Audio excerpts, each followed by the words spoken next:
মধুপুর নামের একটি গ্রামে একজন কৃষক তার স্ত্রীর সাথে বসবাস করত। তারা অনেক গরিব ছিল, তাদের সংসার চালাতে অনেক কষ্ট হতো। একদিন কৃষক মাঠ থেকে আসার পর,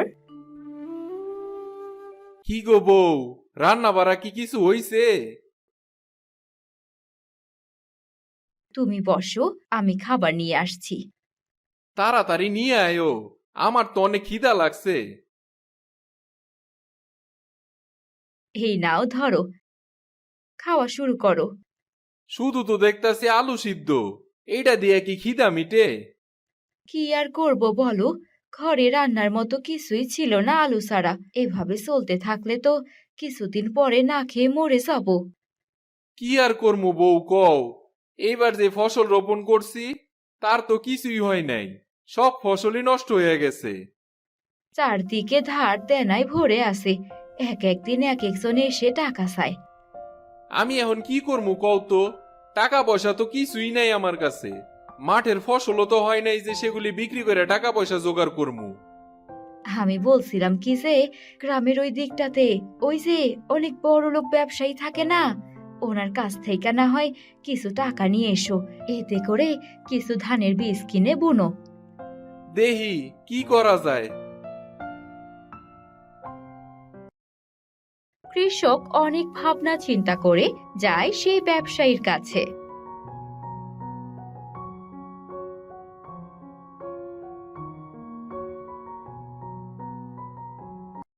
ভাই, বাড়িতে কি আছেন? হ্যাঁ, কি দরকারে এসেছিস বল। দয়া কইরা আমারে কয়টা টাকা ধার দিবেন? এইবার ফসল হইলে ফসল বিক্রি করে সব টাকা দিয়া দিমু, কোনো চিন্তা কইরেন না। আপনি যদি কয়টা টাকা না ধার দেন তাহলে তো না খায়া মরতে হইব। কিন্তু তোদের মতো মানুষকে টাকা ধার দিলে তো কোনো ভরসাই নেই, আমার টাকা তো মেরেও দিতে পারিস। আপনি ওইসব নিয়ে চিন্তা কইরেন না, আমি ঠিক সময়ে আপনার টাকা ফেরত দিয়া যামু। আচ্ছা ঠিক আছে, এই নে, এই টাকাগুলো ধর, আশা করি ঠিক সময়ে টাকাগুলো পেয়ে যাব। ঠিক আছে ভাই, আপনার টাকা আমি সময় মতোই ফিরিয়ে দিব। আর এই টাকাগুলি দেওয়ার জন্য আপনার অনেক ধন্যবাদ। হ্যাঁ ঠিক আছে ঠিক আছে, বুঝতে পেরেছি, এবার যা। কৃষক টাকাগুলো নিয়ে দোকানে যায় বীজ কেনার জন্য। ও দোকানদার ভাই, আমারে কিছু ধানের বীজ দাও তো। এই নাও, ধরো। কত টাকা হইছে? বেশি না, 200 টাকা মাত্র।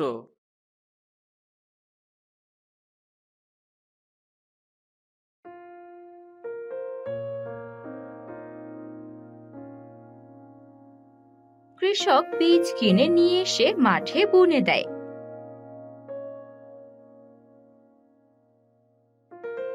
বীজগুলা তো বোনা হয়েই গেল, এইবার কোনো বিপদ আপদ না হইলেই হয়, তাইলেই কিছু ভালো ফসল ঘরে তুলতে পারমু। যাই, এবার একটু বাড়িতে যাই। কৃষক বাজার থেকে চাল আর সবজি কিনে বাড়িতে যায়। বউ, কই গেলা? এই নাও, টাকা ধার করে কিছু বীজ কিনা মাঠে বীজ বুইনা দিয়ে আইছি, আর এই যে কিছু বাজার কইরা নিয়ে আইছি, ধরো। এবার যদি ফসলগুলো হয় তাহলে সবার ঋণ শোধ করতে পারবো, আমরাও একটু খেয়ে পরে বাঁচতে পারবো।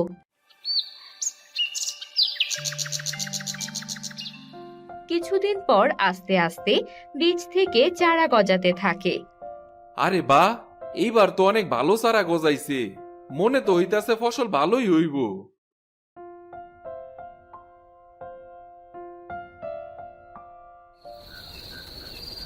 কয়েকদিন পর একটি রাতে খুব ঝড় বৃষ্টি আর বজ্রপাত শুরু হয়। সেই রাতে বউ, কি যে করি কও তো, এমনি যদি ঝড় বৃষ্টি আর বজ্রপাত হয় তাতে তো আমার ফসল সব নষ্টই হয়ে যাইব। তাই তো দেখছি, এভাবে হলে কিভাবে সব টাকা শোধ করবে, আর কিভাবে আমরা খেয়ে পরে বাঁচবো।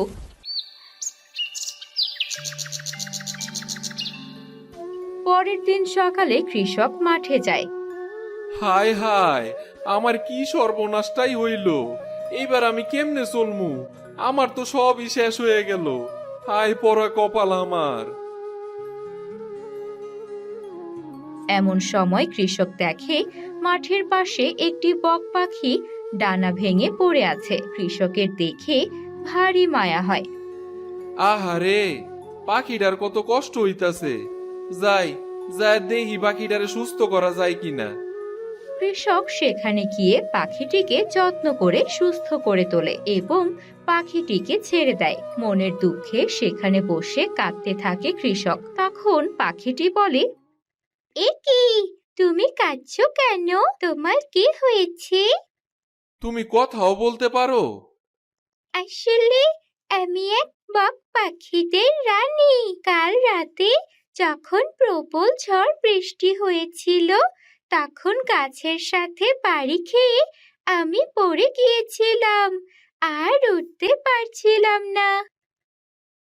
ও আচ্ছা, তাই বলো।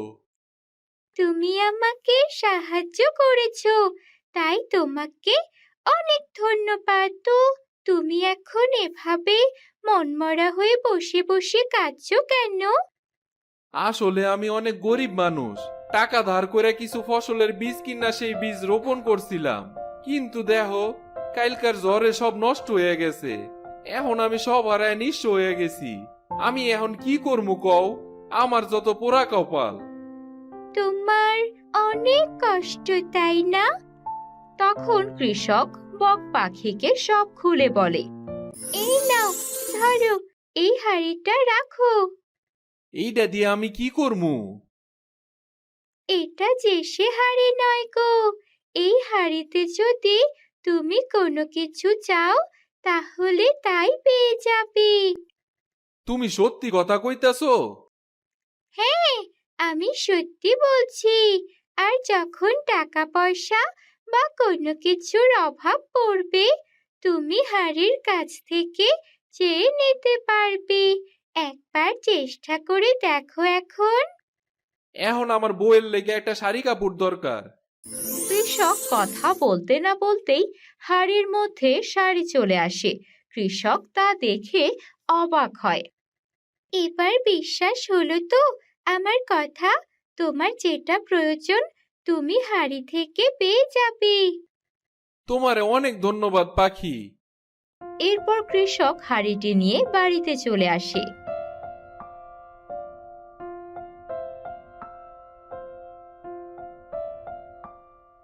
কই গো বউ, এদিকে আসো, দেখো কি আশ্চর্য কাণ্ড হইছে। কি গো, হাড়ি কোথা থেকে পেলে তুমি? এটা কি জন্য এনেছো? এইটা যে সে হাড়ি নয় গো বউ, এইটা একটা জাদুর হাড়ি। কৃষক সব কথা তার গিন্নিকে খুলে বলে। তাহলে কিছু টাকা চেয়ে নিয়ে সবার যা ধার দেনা আছে তা দিয়ে দাও। আচ্ছা ঠিক আছে। কৃষকের সব ধার দেনা পরিশোধ করে দেওয়া আর এভাবে মানুষের দ্বারে দ্বারে বেড়াতে না দেখে সন্দেহ করে পাশের বাড়ির এক কৃষক। কৃষকের নাম ছিল মদন। বউ, শুনছো নাকি? পাশের বাড়ি কৃষক তো দিন দিন অনেক বড় লোক হয়ে যাইতাছে। এখন তো দেখি না কারো কাছে আর হাত পাততে। তুমি ঠিকই বলেছ গো, ওর বউ তো এখন আর কিছুই চায় না। ব্যাপারটা তো তাইলে একটু দেখতেই হয়। তুমি এক কাজ কইরো বউ, তুমি আজ সন্ধ্যায় ওদের বাড়ির পাশে যে জানলাটা আছে ওইটা দিয়ে একটু উকি মাইরা দেখো ওরা কি করে। তুমি ঠিকই বলেছ, দেখার দরকার। আমি তাহলে সন্ধ্যার পর যাব ওদের বাড়িতে, তুমিও আমার সাথে যেও। আচ্ছা ঠিক আছে।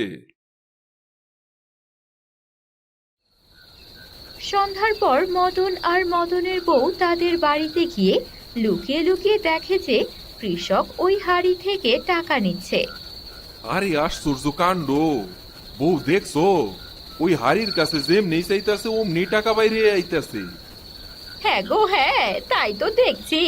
এই জন্যই বলি ওরা কিভাবে এত সচ্ছল হলো। তুমি ঠিকই বলেছ, সময় করে এক সময় হাড়িটা নিয়ে নেব। যেমনি হোক ওই হাড়িটা আমগরে চুরি করতেই হইব, তাইলে আমরা অনেক বড় লোক হয়ে যাইতে পারবো। তুমি ঠিকই বলেছ, সময় করে এক সময় হাড়িটা নিয়ে নেব। হ ঠিকই কইছো বউ, আজ রাইতেই চুপি চুপি হাড়িটা চুরি করে নিয়ে যামু। সেদিন রাতে তারা চুপি চুপি গিয়ে ওই হাড়িটা চুরি করে নেয়। পরদিন সকালে, কই গো, শুনছো? সেই হাড়িটা তো আর নেই। কি কইতাছো তুমি? কোথায় গেল হাড়িটা? জানি না গো, আমি দেখছি না। এবার কি হবে? আমি বুঝতে পারছি এটা কার কাজ। এটা অবশ্যই পাশের বাড়ি মদনের কাজ। ওই মনে হয় চুরি করে আমগো হাড়িটা লইয়া গেছে। তুমি ঠিকই বলেছো। কয়েকদিন ধরে কেমন যেন মদনা আর মদনের বউ আমাদের বাড়ির দিকে ঘোরাফেরা করতেছে। হ্যাঁ গো হ্যাঁ, তুমি ঠিকই বলছো। শুনছো বউ, আমরা তো হাড়িটা পাইয়াই গেলাম। এইবার হাড়িটাতে কিছু একটা চায়া নেই। হ্যাঁ গো হ্যাঁ, আর দেরি করো না, তাড়াতাড়ি কিছু একটা চেয়ে নাও। এই জাদুর হাড়ি, আমারে কিছু টাকা দাও তো। মদন হাড়িতে টাকা চাইতে চাইতে যেই হাড়ির মুখটা খুলে আর দেখে একটি সাপ। এ কি গো, এ তো দেখছি সাপ। এখন তোমাকে কামড় মেরে দেবে। ফেলে দাও, ফেলে দাও। হ গো বউ, হাড়ির মুখটা তাড়াতাড়ি বাইন্দা ফেলাও, আর এইটারে তাড়াতাড়ি ফেলায় দিয়ে আসো। এ কাজ করো না গো, আমরা চুরি করে এভাবে নিয়ে এসেছিলাম বলেই আমাদের সাথে এমনটা হলো।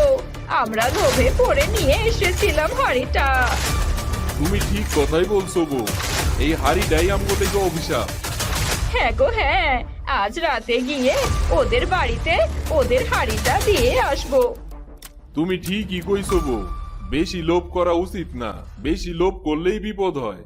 তুমি আজকে রাইতে চুপি চুপি যায় হাড়িটা রাইখে আইসো। ও গো, আমি গিয়ে রেখেই আসবো। সব কথা কৃষক আর কৃষকের বউ শোনে। পরের দিন সকালে, এই দেখো দেখো, কাল রাতে শিক্ষা পেয়ে মদনের বউ আবার হাড়িটা রেখে গেছে। তাই তো দেখতাছি বউ। ও, বুঝছি, ওরা উচিত শিক্ষাই পাইছে, এর লেগে হাড়িটা দিয়ে গেছে। হ্যাঁ গো, এবার থেকে আমাদের আর কোনো কিছুর চিন্তা থাকবে না। এভাবেই তারা সুখে শান্তিতে দিন কাটাতে থাকে।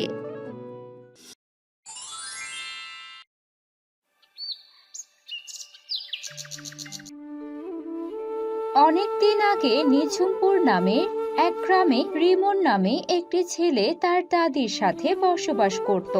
রিমনের আপন বলতে শুধু তার দাদি ছিল। রিমন অত্যন্ত ভালো ছেলে এবং সে গ্রামের সবাইকে সাহায্য করত। সারাদিন কোনো কাজ বাজ নেই, সারাদিন গ্রামের মানুষকে সাহায্য করে বেড়াস। বলি, তোর কি কোনো আক্কেল জ্ঞান আছে? মনে হচ্ছে এই কাজটাই যেন তোর পেশা হয়ে গেছে। তা না দাদি, মানুষকে সাহায্য করতে আমার খুব ভালোই লাগে। বাপ মা নেই তোর, সব সময় তো আর আমি থাকবো না। একদিন আমাকে মরতে হবে, তখন তোকে কে দেখবে? তুমি এত চিন্তা করো না তো, সে আমি দেখে নিব কি করতে হবে। নে, হয়েছে হয়েছে, তোর সাথে আমি কথায় পেরে উঠবো না। আয় দেখি, এবার খেতে আয়, খাবারগুলো ঠান্ডা হয়ে যাচ্ছে। হ্যাঁ দাদি, আসতাছি।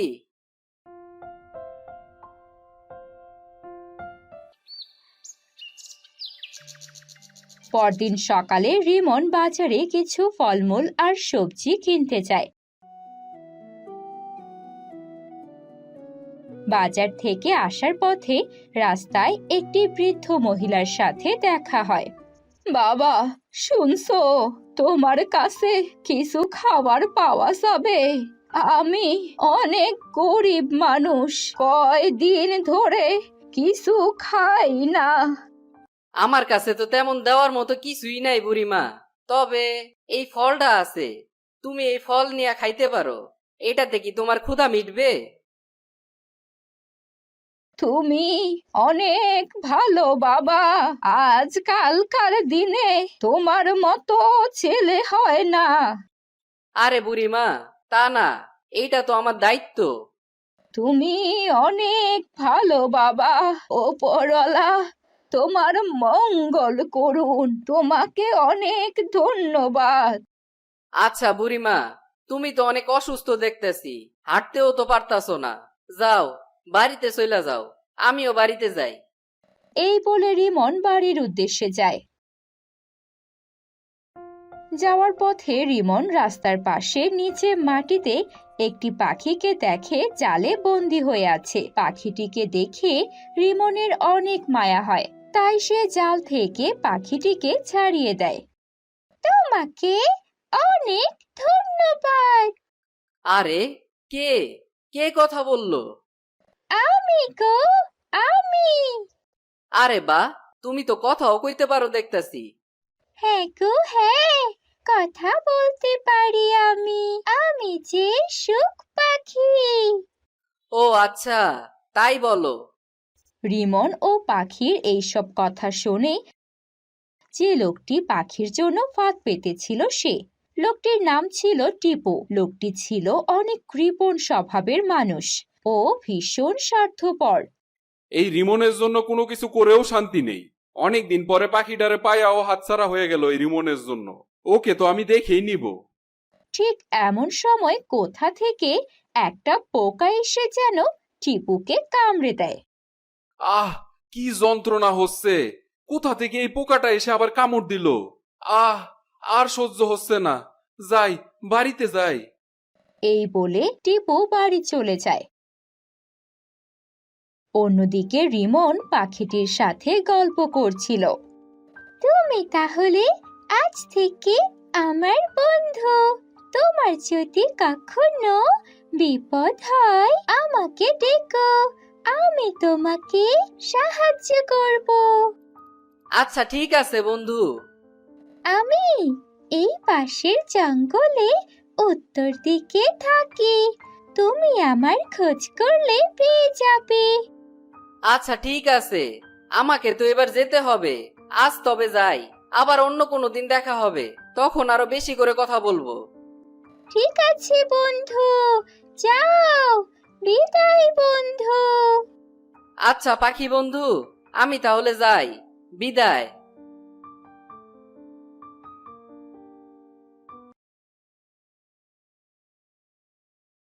কয়েকদিন পর পোকার কামড় খাওয়ার পরে টিপু আস্তে আস্তে অসুস্থ হতে থাকে।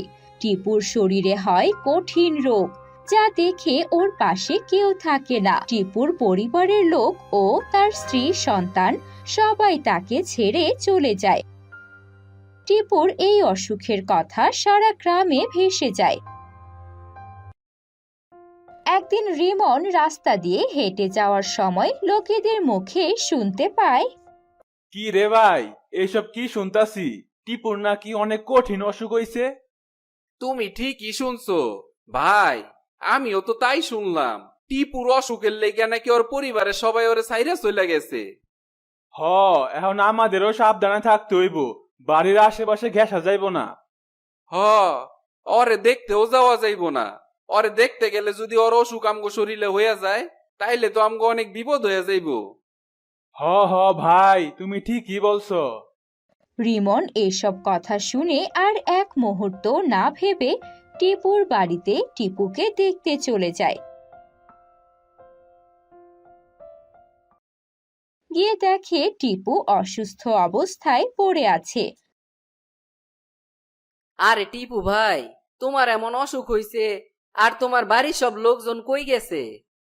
আমার এমন কঠিন রোগ হইছে দেখেই আমারে সবাই সাইরা চলে গেছে। তুমি চিন্তা করো না টিপু ভাই, আমি তোমার জন্য কবিরাজ রাইকে আনতাছি। এই বলে রিমন কবিরাজ ডাকতে যায়। তারপর কবিরাজকে ডেকে আনার পর কবিরাজ টিপুকে দেখে।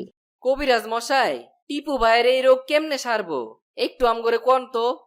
যা কঠিন রোগ হয়েছে তা আমার পক্ষে সারানো সম্ভব না। কোনো কি উপায় নাই কবিরাজ মশাই? আমি ছাড়াতে পারবো না, কোনো উপায়ও দেখছি না। তবে আমার যে গুরু আছে আমি তার সাথে কথা বলে দেখতে পারি। তবে তাই করুন কবিরাজ মশাই।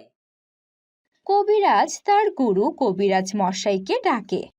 কবিরাজ মশাই, আপনি কি কোনো উপায় খুঁজে পেলেন? এ অনেক জটিল রোগ, সারানো খুবই কষ্ট।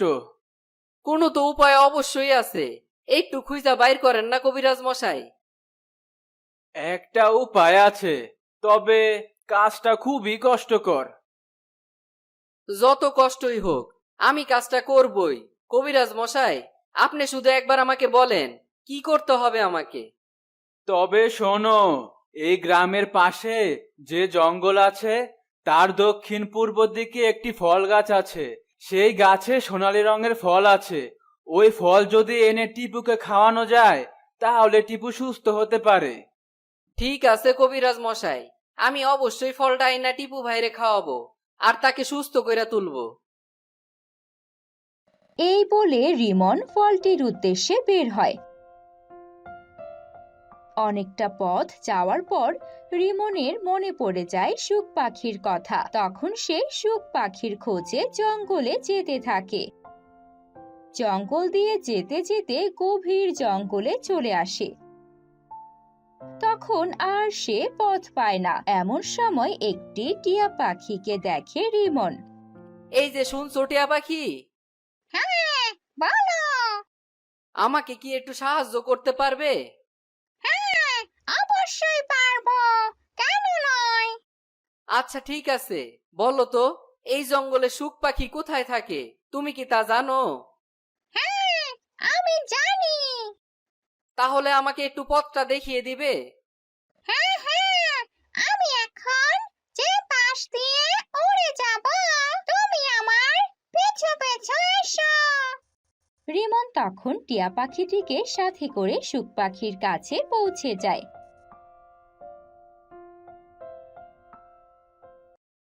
তোমাকে অনেক ধন্যবাদ টিয়া পাখি। আমি এখন আসি।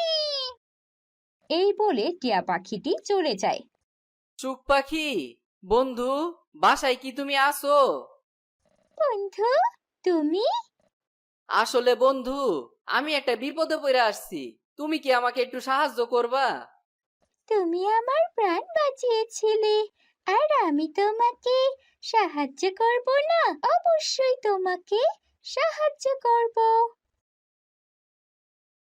তখন রিমন সব কথা সুখ পাখিকে খুলে বলে। কিন্তু ওই শয়তান টিপু তো আমাকে মেরে ফেলতে চেয়েছিল, আমাকেও জালের ফাঁদে ফেলেছিল। আমি ওকে কেন বাঁচাবো? আসলে মানুষ মাত্রই তো ভুল করে, তাই না? এবার তো সে ভালো হয়ে যেতে পারে, তুমি তাকে ক্ষমা করে দাও। তুমি এত করে যেহেতু বলছো, তাহলে আমি তোমার জন্য রাজি হলাম। আচ্ছা ঠিক আছে, তাহলে তুমি একটু ওই গাছটা থেকে সোনালী ফলটা একটু নিয়ে আসবে। বেচারা মৃত্যুর সাথে লড়াই করতেছে। তুমি এখানে অপেক্ষা করো, আমি কিছুক্ষণের মধ্যে ফলটি নিয়ে আসছি।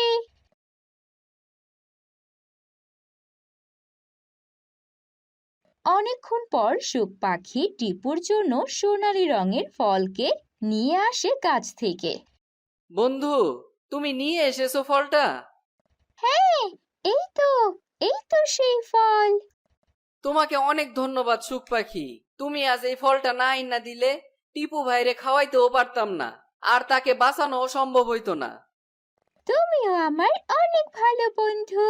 তোমার মতো মানুষ হয় না। তোমার মতো কজন মানুষ এমন করে অন্যকে সাহায্য করে জীবনের বাজি রেখে?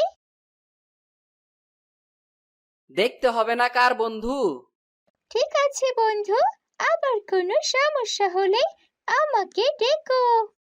আচ্ছা ঠিক আছে, আমাকে তাহলে এবার যেতে হবে, গিয়ে টিপু ভাইকে এই ওষুধটা খাওয়াতে হবে, তাহলে সে সুস্থ হতে পারবে। এবার তাহলে আমি যাই। ঠিক আছে বন্ধু, বিদায়, আবার দেখা হবে। আচ্ছা বন্ধু, বিদায়। রিমন সুখ পাখির কাছ থেকে বিদায় নিয়ে চলে আসে। গ্রামে এসে তখন সে টিপুর কাছে যায় আর টিপুকে ঔষধ খাওয়াতে থাকে। প্রতিদিন ঔষধ খাওয়ানোর পর টিপু সুস্থ হতে থাকে।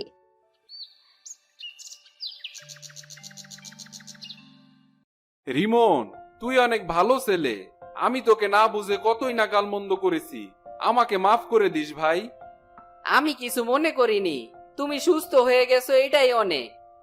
আসলে তোর মতো মানুষই হয় না। আমার এই কঠিন অসুখের সময় আমার আত্মীয় স্বজন, পরিবারের সব লোক আমারে ছাইরা চলে গেছে, কিন্তু তুই আমার পাশে ছিলি। তুই আসলে অনেক ভালো ছেলে। এভাবে টিপু নিজের ভুল বুঝতে পারে এবং সে ভালো হয়ে যায়।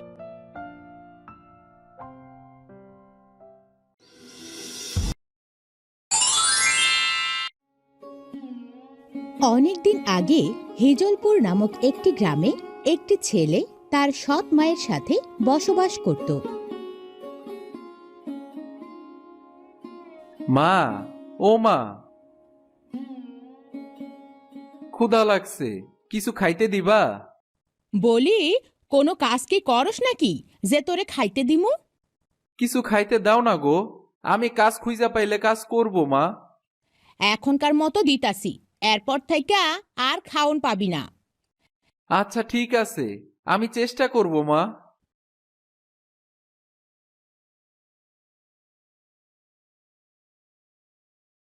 খেতে খেতে সুমন মনে মনে বলে, আজ যদি আমার আপন মা বেঁচে থাকতো তাহলে আর এই দিনটা দেখতে হইতো না। আমার মা আমাকে অনেক যত্ন করে খাওয়াতো। তোর খাওয়া হইলে মাঠ থাইকা গরুর জন্য কিছু ঘাস নিয়ে আসবি। হইছিস তো বাপের মতো, কোনো কাজ কামের ঠিক নাই। তুমি কোনো চিন্তা করো না মা, আমি সব কাজই কইরা দিব।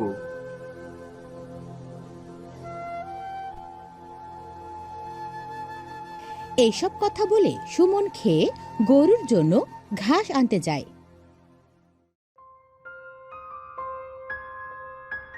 হে উপরওয়ালা, কেন যে তুমি আমাকে এত দুঃখ দিছো? আজ আমি বড়ই অসহায়, কোনো কাজই নাই। কাজ না হইলে তো খাবারও পাবো না। তুমি আমাকে একটা পথ দেখাও। যাই, এবার বরং ঘাস কাইটা নিয়ে যায় বাড়িতে যাই।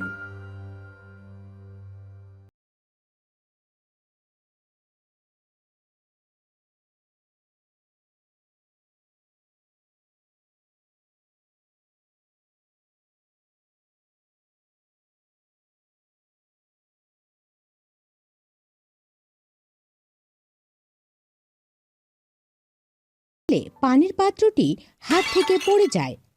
এই রে, পানির পাত্রটা হাতে থেকে পড়ে গেল। এখন কি হবে?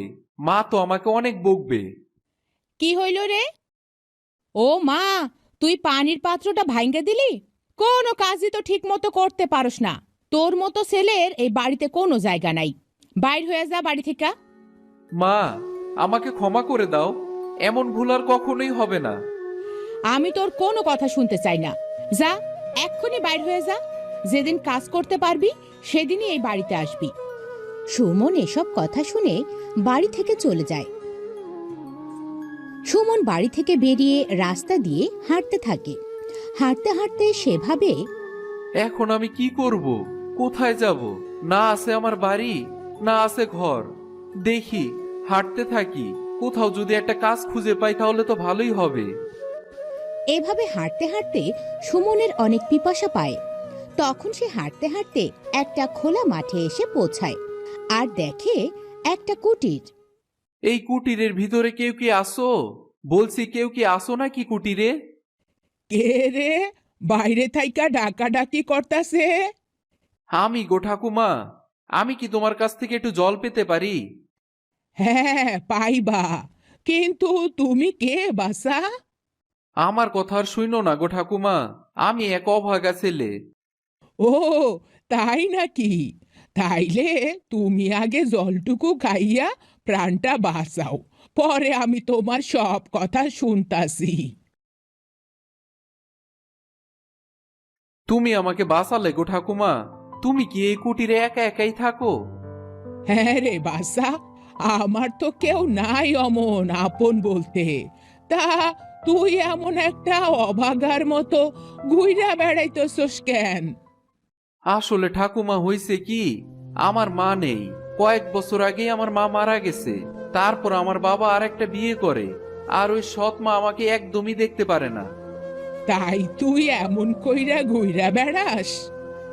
না গো ঠাকুমা, আমি আজকে গরুরে জল খাওয়াইতে গিয়া পাত্রটা ভাঙিয়া ফেলছি, তাই আমারে বাড়ি থেকে বের করে দিছে। আমি এখন কোনো উপায় খুঁজে পাইতাছি না, কি করব, কোথায় যাব, আর কোথায় বা থাকবো।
দিছি, আমার মা আমারে দিছিল। তোমার মায়ের দেওয়া লাউয়ের বীজ এখনো আছে? আর এগুলি দিয়ে কি লাউ গাছ হবে, বা এতে কি কোনো লাউ ধরবে? ধরবে রে ধরবে, এইটা আমার মায়ের দেওয়া বিশেষ লাউ। তুই লাগাবি, এইটা কয়েকদিনের মধ্যেই দেখবি লাউ ধরতে শুরু করছে। তুমি যখন বলছো, তাহলে আমি এই লাউয়ের বীজগুলি একবার লাগাই দেখি। সুমন ঠাকুমার কথা মতো সব লাউয়ের বীজগুলো সুন্দর করে লাগিয়ে দেয়। রাতের বেলা কি রান্না করছো গো ঠাকুমা? তোর লাইগা সুন্দর কইরা মাছ রাঁধছি রে। তুমি অনেক ভালো ঠাকুমা। জানো ঠাকুমা, আমাকে এরকম আদর কেউই করে না। আমি আছি তোর পাশে, তুই কোনো চিন্তা করিস না। হ্যাঁ গো ঠাকুমা, তুমি একরকমে আমার প্রাণটা বাঁচাইছো। অমন কইরা কইস না রে, তোর মতো আমারও একটা নাতি নাতনি থাকতে পারতো, তাই না? তা তো ঠিকই বলছো। কয়েকদিন পরে দেখ দেখ, কি সুন্দর লাউয়ের চারা গজাইছে। হ্যাঁ গো ঠাকুমা, ঠিকই তো বলছো। আর কয়েকদিন পরেই তো দেখবা লাউ ধরবে। আজকাল তো বাজারে বড় লোকেরা লাউয়ের পাতাও কিনতে আসে যায়। যা, কয়টা লাউয়ের পাতা না হয় বিক্রি কইরা আয়, কিছু পয়সা পাবি। তুমি ঠিকই বলছো, আমি এখনই যাইতাছি। লাউয়ের পাতা নেবেন? লাউয়ের পাতা আমার কাছে কচি কচি লাউয়ের পাতা আছে। লাউয়ের পাতা নিবেন? লাউয়ের পাতা। এই ছেলে, আমাকে কিছু লাউয়ের পাতা দে তো। এই নেন কাকা। এই লাউয়ের পাতা ভালো হবে তো? আপনি কোনো চিন্তা করেন না কাকা, এই লাউয়ের পাতা খাইলে আপনার আবারও এই পাতা খাইতে মন চাইবো। তাই এই একাটি লাউয়ের পাতার দাম কত? কাকা বেশি না, 1.5 টাকা মাত্র। এই নে, 1 টাকা রাখ। এভাবে সুমন সব লাউ পাতা বিক্রি করে কিছু টাকা উপার্জন করে। কয়েকদিন পরে গাছে অনেক সুন্দর সুন্দর লাউ ধরতে থাকে। ঠাকুমা, ঠাকুমা, দেখো আমাদের লাউ গাছে কত সুন্দর সুন্দর লাউ ধরছে। তা তো ধরবই, তুই কয়দিনে যা পরিশ্রম করছিস, গাছে দেখবি লাউগুলা খাইতেও অনেক ভালো হইব। তাই যেন হয় গো ঠাকুমা, তাই যেন হয়। লাউগুলা তো বেশ বড় বড় হইল রে, কালকে গিয়া বেচা রাইখা আসিস কিছু লাউ। আচ্ছা ঠিক আছে ঠাকুমা।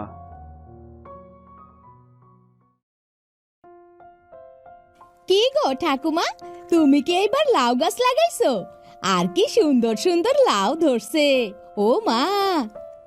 হ্যাঁ রে, এইবার কিছু লাউ ধরছে, এইবার একটু খাইয়া পইড়া আমরা দুজনে বাঁচতে পারমু।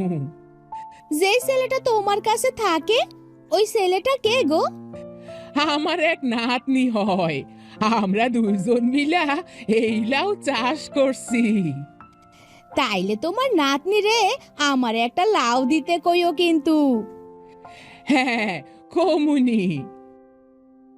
ঠাকুমা দেখো, এই লাউগুলি তুলছি, এবার এগুলিরে বিক্রি করতে হাটে নিয়ে যাব। ওইগুলা থেইকা আয়নারে একটা লাউ দিয়া দে তো।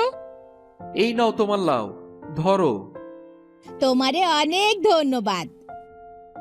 তারপর সুমন লাউ বিক্রি করতে বাজারে যায়।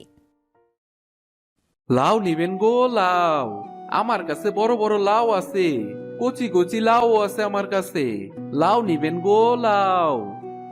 এ ভাই, আমাকে একটা লাউ দাও তো। এই নেন ভাই আপনার লাউ। তা লাউয়ের দাম কত ভাই? বেশি না, মাত্র 2 টাকা। এভাবে সুমন সব লাউ বিক্রি করতে থাকে। এত সুস্বাদু লাউয়ের কথা সারা গ্রামে ছড়িয়ে যায় আর মানুষের মুখে মুখে হয়ে যায়।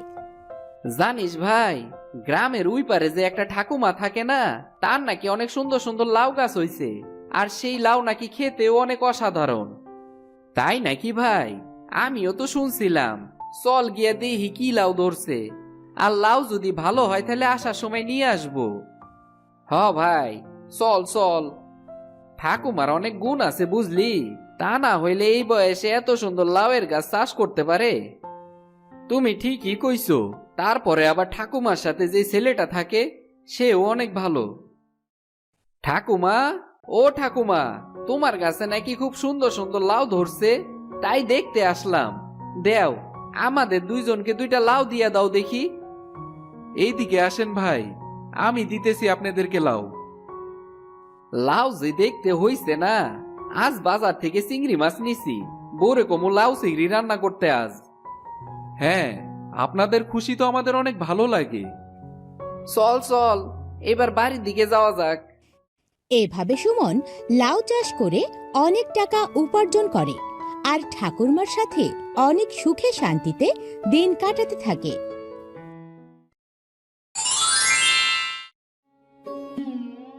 অনেক দিন আগে সিপাইপুর গ্রামে শিপন নামে একটি লোক তার স্ত্রীর সাথে বসবাস করত। তাদের কোনো সন্তান হতো না। বিয়া তো করলাম আজকে 3-4 বছর হয়ে গেল, আজ পর্যন্ত একটা সন্তানও হইল না। যদি কোনো বাচ্চা কাচ্চা না হয় তাইলে ভবিষ্যৎ তো আমার অন্ধকার। আমগরে ভবিষ্যতে কে দেখাশোনা করব? কি করব বলো, সৃষ্টিকর্তা যদি আমাদের কোনো সন্তান না দেয়, জোর করে তো আর আমরা সন্তান পাবো না। হ্যাঁ, ঠিকই কইছস। তোরে বিয়া করে আমি ভুলই করছি। যদি অন্য কাউরে বিয়া করতাম তাইলে আইজ আমি সন্তানের মুখ দেখতে পারতাম।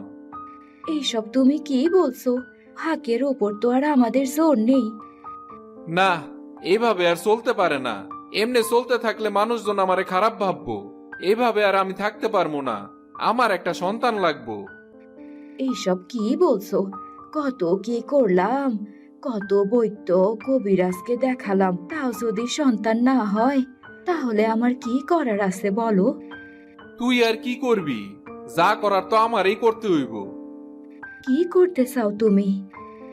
হ, আমি আর একটা বিয়া করমু, আর বিয়া করে আমার সন্তানের মুখ দেখমু। এইসব তুমি কি বলছো? তুমি এরকম কাজ করতে পারবে? হ, পারমু। কেন পারমু না? এই বলে শিপন বাড়ি থেকে বেরিয়ে যায়। কয়েকদিন পরেই শিপন একটি মেয়েকে বিয়ে করে নিয়ে আসে। কই গো বড় বউ, বাড়িতে আসো নাকি? বাইর হয়ে আসো জলদি। হ্যাঁ বলো, কি হয়েছে? এ কি, তুমি আর কাকে নিয়ে এসেছো? দেখতেই তো পাইতেছো নতুন বিয়া কইরা বউ লয়ে আইছি। এখন আমগরে বরণ কইরা নাও। এই কাজটা তুমি করতে পারলে?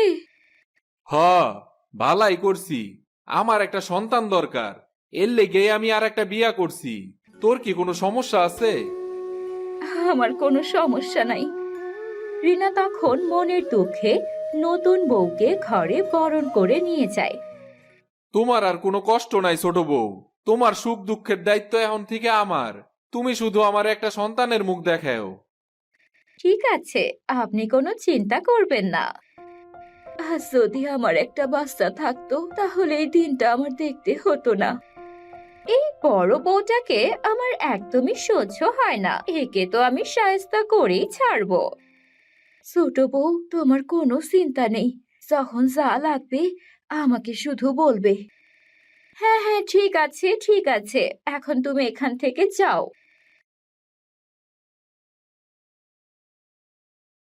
পাপিয়া রিনাকে দিয়ে বাড়ির সব কাজ করিয়ে নিত এবং তাকে অনেক অত্যাচার করত আর স্বামীর কাছে রিনার নামে সব দুর্নাম করত। একদিন রিনা নদীতে পানি আনতে চায়। দেখো দেখো, ওই ছেঁচড়া লোকের বড় বউটা পানি নিতে এসেছে। ওর কোনো বাচ্চা কাচ্চা হয় না, তাই ওর স্বামী ওকে দেখতে পারে না। হ্যাঁ হ্যাঁ, ঠিকই বলেছো, তাই এখন সতীনের সংসার করতে হচ্ছে। তাদের এসব কথা শুনে অনেক মন খারাপ হয় তার। সে পানি নিয়ে চলে আসে। একদিন তাদের বাড়িতে একটি বৃদ্ধ মহিলা আসে। বাড়িতে কেউ আছো বাছা? হ্যাঁ হ্যাঁ, কি চাই রে বুড়ি তোর? আমাকে কয়টা খেতে দেবে মা, আমি অনেক ক্ষুধার্ত। কি বললি? তোর মতো বুড়িকে খাবার খেতে দেব আমি? তোকে খেতে দিয়ে খাবার নষ্ট করার কোনো মানেই হয় না, যা অন্য কোথাও দেখ। সে পাপিয়ার কথা শুনে সেখান থেকে চলে যায়।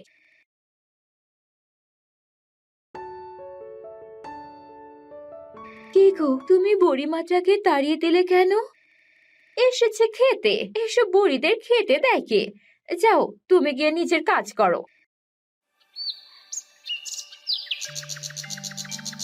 পরের দিন সেই বুড়ি আবারও তাদের বাড়িতে যায়। বাড়িতে কি কেউ আছো? হ্যাঁ আছি, কে এসেছো, কি লাগবে? আমি অনেক ক্ষুধার্ত বাছা, কতদিন কিছু খাই না। আচ্ছা, তুমি বারান্দায় বসো, আমি তোমার জন্য খাবার নিয়ে আসতেছি। আচ্ছা ঠিক আছে, জামা।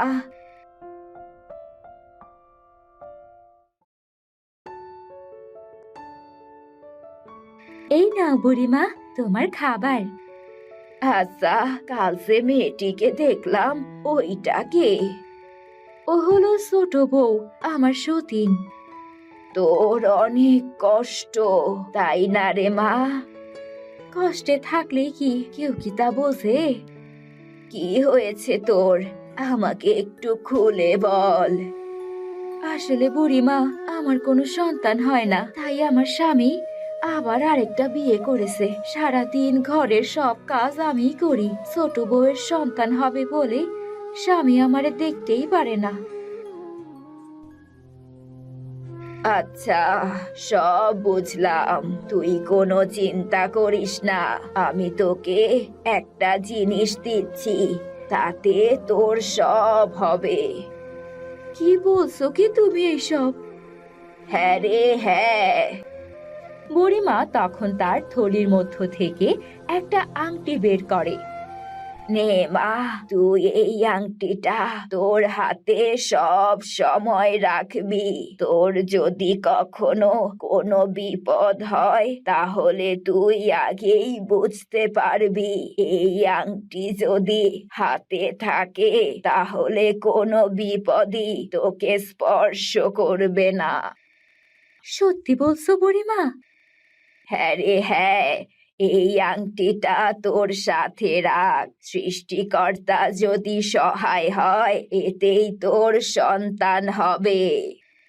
তাই যেন হয় বুড়িমা, তোমাকে অনেক ধন্যবাদ। অন্যদিকে পাপিয়া ভাবতে থাকে বড় বউকে কিভাবে শায়েস্তা করা যায়। তোমার খাবার খেয়ে নাও, এখানে রেখে যাও। আর শোনো, কালকে থেকে তুমি সকালে রান্না করবে আর আমি রাতে রান্না করব। আচ্ছা ঠিক আছে।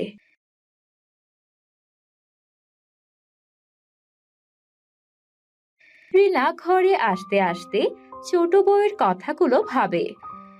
হঠাৎ করে ছোট বউ এসব কথা বললো, কোনো মতলব তো আছেই। পরের দিন রাতে খাবার তৈরি হয়ে গেছে, তোমরা সবাই খেতে এসো। বড় বউয়ের খাবারে এখনই বিষ মিশিয়ে দেই।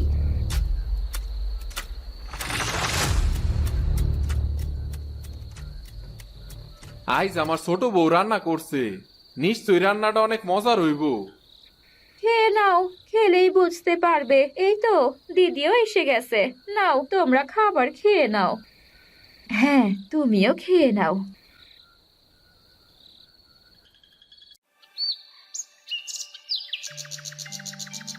পরের দিন সকালে পাপিয়া দেখে রিনার কিছুই হয়নি। কাল রাতে তো আমি খাবারে বিষ মিশিয়ে দিয়েছিলাম, তাহলে কিছু হলো না কেন? হয়তো অনেক কম মিশিয়েছি, আজ আবার বেশি করে মেশাবো। রাতের বেলা আবারও পাপিয়া খাবারে বিষ মেশায়। যাও দিদি, খাবারটা খেয়ে নাও।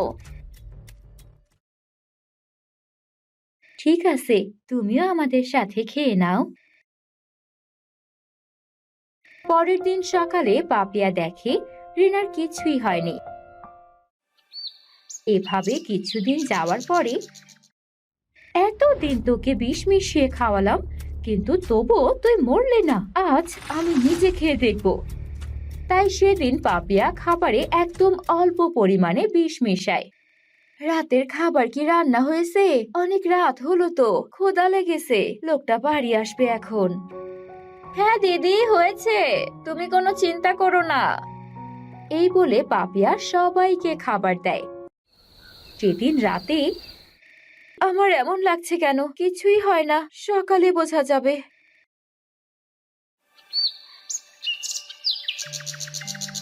অন্যদিকে পাপিয়ার সবকিছু দেখে তার স্বামী সবটাই বুঝতে পারে। কই গো ছোট বউ, রান্না কি হইছে? আমার তো অনেক খিদা লাগছে। আমি এক্ষুনি দিচ্ছি, তুমি খেতে বসো। দিদি, তুমিও চলে এসো, সবাই একসাথে খাবো। পাপিয়া ভুল করে রিনার খাবারের প্লেট নিয়ে নেয়। সেদিন বেশি পরিমাণে বিষ মেশায়। পাপিয়া খাওয়ার সাথে সাথেই তার বিষক্রিয়া শুরু হয়, কিন্তু সে কাউকেই বলে না। ঠিক তখনই, শুনছো, আমার মাথাটার মধ্যে কেমন যেন ঘুরে উঠছে। তখনই রিনা মাথা ঘুরে পড়ে যায়। কি হয়েছে দিদি তোমার? ওঠো, এই দিদি ওঠো।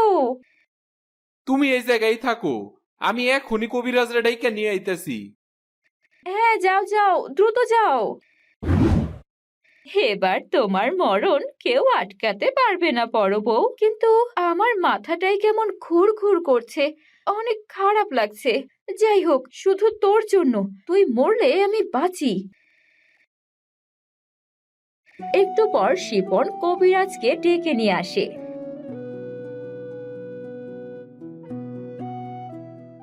কি হইছে কবিরাজ মশাই, কি বুঝলেন?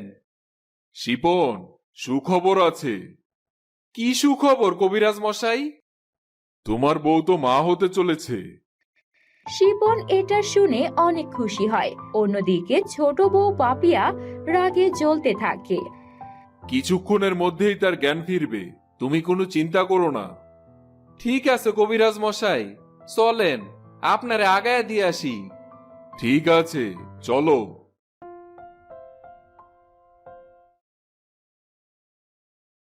বাড়িতে এসে দেখে তার ছোট বউ মাটিতে পড়ে আছে। শিপন বুঝতে পারে সে মারা গেছে। কি হয়েছে ছোট বউ, তুই মাটিতে শুয়ে আছিস কেন? কি হয়েছে? ও মারা গেছে, তোমার খাবারে বিষ মিশাইছিল। এখন সেই বিষালা খানা সে নিজেই খাইছে, আর নিজের ফাঁদেই নিজে পা দিছে। তুমি কোনো চিন্তা করো না, তুমি মা হতে চলেছো। এবার আমরা সন্তানের মুখ দেখবই। আমার যে কি খুশি লাগতাছে। তুমি এসব কি বলছো? সন্তান হবে কিভাবে? হ, তুমি যখন জ্ঞান হারায় ফেলছিলা, তখন কবিরাজ মশাইরে আমি ডাইকা নিয়ে আইছিলাম, আর কবিরাজ মশাই আমগরে কইছে তুমি মা হতে চলেছো। হ্যাঁ গো হ্যাঁ, সৃষ্টিকর্তা আমাদের দিকে মুখ তুলে চেয়েছেন। বউ, আমারে ক্ষমা কইরা দাও। আমি যা করছি আসলেই অনেক ভুল করছি। তোমার কাছে আমি ক্ষমা চাই, আর এই ক্ষমা চাওয়ার মুখটা আমার নাই। তারপরও আমি বলতেছি, আমারে ক্ষমা কইরা দাও। ঠিক আছে, এসব তুমি আর বলো না। এবার থেকে আমরা সুখে শান্তিতে থাকবো।